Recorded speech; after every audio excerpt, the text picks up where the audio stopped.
আসসালামু আলাইকুম রহমতুল্লাহি ওবারাকাতু। সম্মানিত গবাদি পশু পালনকারী ভাই এবং বোনেরা অথবা গৃহপালিত পশু পাখি ভাই ও বোনেরা, যে বা যারাই আমাদের এই ভিডিওটি দেখছেন, সতর্কবাণী হিসেবে কিছু কথা বলতে চাই। তাহলে বন্ধুরা, আপনারা যারা গবাদি পশু বা গৃহপালিত পশু পালেন, সাবধানতার সহিত লালন পালন করবেন।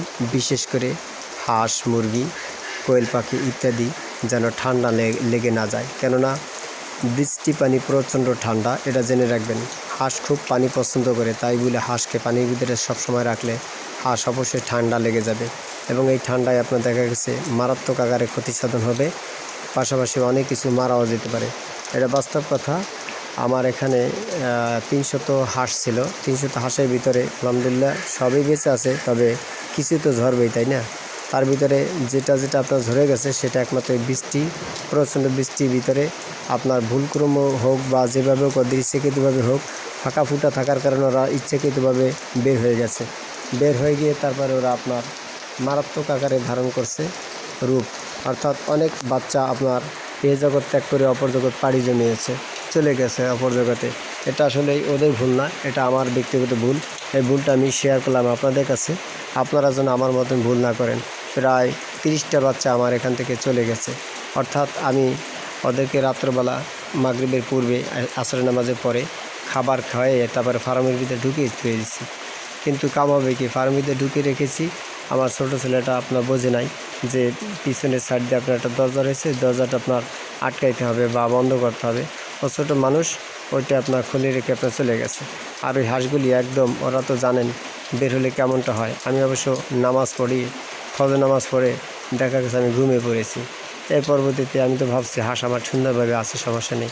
কিন্তু ওই পাশে যে হাঁসগুলি সব বের হয়ে আপনার সেই বৃষ্টির ভিতরে, বৃষ্টি অনাবৃষ্টি তুমুল বেগে বৃষ্টি আমাদের এলাকায় হচ্ছে, একদম এই বাজারের ভিতর দিয়ে হাঁস চঞ্চল অবস্থায় ঘোরাঘুরি করতেছিল। আর আমার এখানে অনেক হাঁস মানে অসুস্থ বোধ করে, অসুস্থ হয়ে তার পরবর্তীতে হাঁসগুলি আপনার অপর জগতে পাড়ি জমেছে, অর্থাৎ চলে গেছে দুনিয়া ছেড়ে। এই জন্য এই রিক্স আমি দায়ী। আল্লাহ আমাকে মাফ করবে কিনা জানি না। আমার কিছু বেখেয়ালের কারণে হাঁসগুলি চলে গেল অসুস্থতা হয়ে। যতই আমি মাইক্রোনেট খাওয়াই, লাইসোবিট খাওয়াইছি না কেন, কোনো ভিটামিনে কাজ হয় না, এবার কোনো আপনার ওষুধ পানিতে কাজ হয় নাই। ওরা কিন্তু ঠিকই পাড়ি জমে চলে গেছে। জেনে রাখবেন, লাভের উদ্দেশ্যে তো আপনি হাঁস পালেন নাকি? আর যদি কে শখবশত পালেন, তাতেও তো ওদের খেদমত করতে হবে। লাভজনক উদ্দেশ্য হোক আর আপনার দেখা গেছে শখবশত উদ্দেশ্য হোক, যেটা হোক না কেন, আপনার পশু আপনাকে খেদমত করতে হবে। আপনাকে খেদমত অবশ্যই করতে হবে। ওদের শুশ্রূষা যদি ভুল ত্রুটি করেন, তাহলে অবশ্যই রিস্ক আপনাকে নিতে হবে, আর এ দায় আপনার ক্ষতিপূরণ করতেই হবে। জেনে রাখবেন, ওরা আমাদের কাছে আমানত। আমরা যদি খেয়ানত করি, অবশ্যই আল্লাহ তাআলা এই ব্যাপারে জিজ্ঞাসিত করবেন। কুল্লুকুম রাইন কুল্লুকুম মাসউলুন আন রাইয়া। তোমরা প্রত্যেকটা ব্যক্তিই কি আমানাদারি, প্রত্যেকটা ব্যক্তি অভিভাবক, আর এই অভিভাবকত্ব সম্পর্কে তোমাদেরকে জিজ্ঞাসিত করা হবে। সুতরাং অন্ততপক্ষে হাদিসের দৃষ্টিকোণ থেকে আমি একটা কথা বলবো, পশু পাখি হোক আর মানুষ হোক, যাই হোক না কেন, কারোর সাথে কোনদিন বেয়াদবিমূলক আচরণ বা তাদের তদারকি করা থেকে বিরত থাকা যাবে না। পরিপূর্ণভাবে তদারকি করতে হবে বন্ধুরা। যাই হোক, যে কথাটা বলতেছিলাম, হাঁস, মুরগি, কোয়েল পাখি, পশু পাখি অথবা গৃহপালিত পশু অথবা দেখা গেছে আপনার গবাদি পশু, যে যাই পালন করে না, তাদের তদারকি সুন্দরভাবে করবেন।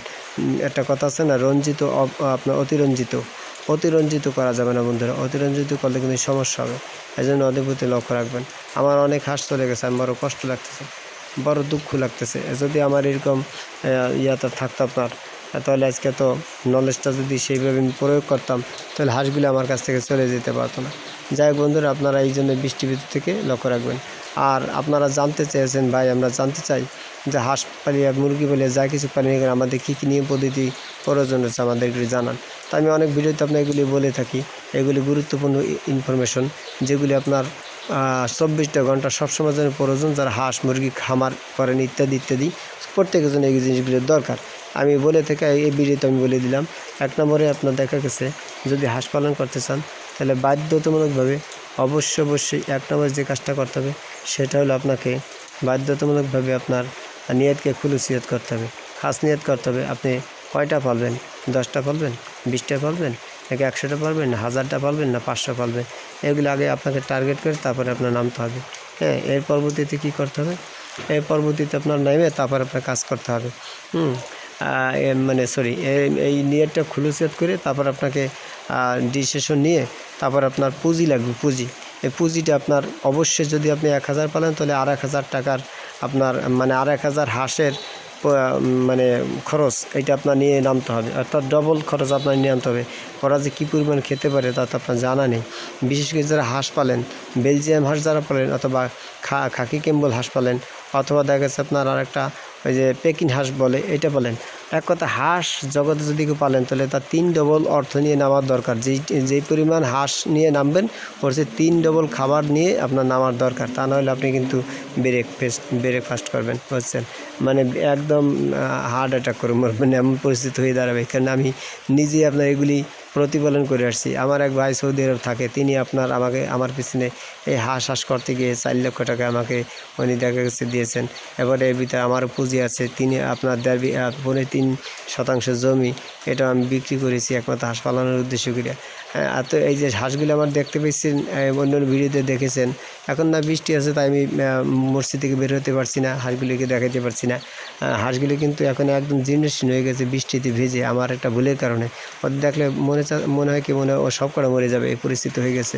সুতরাং অবশ্যই আপনাকে কী করতে হবে, যে আমার ছেলেটা ওই যে দেখা যাচ্ছে, ওই যে চলে যাচ্ছে, আমার ছেলেটা ভেজতেছে, ছোটো ছেলে মেজো ছেলেটা বড়ো ছেলেটা ভিজে আপনার ওই সেই যে ফাঁকুটা যা আছে ওগুলি সব কিছু ঠিকঠাক করতেছে।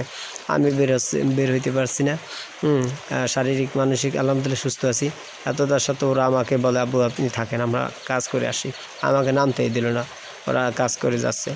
যাই বন্ধুরা, বোঝানোর উদ্দেশ্য হলো যে হাঁসগুলি চলে যেত না আমার ভুলের কারণে।